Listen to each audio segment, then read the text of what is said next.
আমার বরটি কিন্তু খুব ভালো মনের মানুষ, যার সাদা মনে কোনো কালো নেই, স্বভাবে একদম নিপাট, একদম মানে নিষ্পাপ বাচ্চার যেমন হয় সেরকম।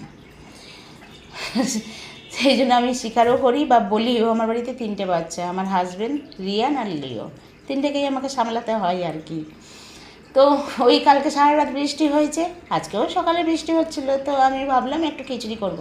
মানুষে তাই তো ভাবে, কিন্তু হাজব্যান্ড বললো না খিচুড়ি খাবো না, এই বৃষ্টি হচ্ছে, এই বৃষ্টির দিনে গরম গরম বিরিয়ানি খেতে আমার খুব ইচ্ছে করছে, আমি আজকে অফিসের টিফিনে বিরিয়ানি খাবো, সেটাই করে দাও। তোমার ওদিকে শরীর খারাপ হয়েছিল, সেই জন্য অনেকদিন রুটি তরকারি খেয়েছি, আমার রুটি তরকারি একদম ভালো লাগে না খেতে। ঠিক আছে, খেতে চাইলে করে দিচ্ছি, তাই করলাম। এইদিকে রান্নাঘরে মারপাশ তো বোঝে না সকালবেলা কি বিরিয়ানি করা সম্ভব, সেই জন্য ওই চিকেনটি রান্না করলাম, ওর মধ্যে ভাত মেশালাম, গোলাপ জল আতর দিলাম, গন্ধে ভরপুর, ওটাই খুশি হয়ে অফিসে নিয়ে চলে গেলাম। তো ওটিই রান্না করেছি হাজব্যান্ড আর ছেলের জন্য, ওরা দুজনেই খেয়েছে, কারণ ওর মধ্যে তো একটু রিচ হয়েছে, ঘিটি দিয়েছিলাম, আমি খাবো না বলে, সেই জন্য আমার জন্য আলাদা রান্না করেছিলাম, যেটা হয়েছিল লাউ ঘন্ট ছোলা দিয়ে আর লাউয়ের খোসা ভাজা, আর যে চিকেনটি রান্না করেছিলাম আমার জন্য একটু চিকেন তুলে রেখেছিলাম, সেই চিকেন দিয়ে ভাতটা খেয়ে নিলাম।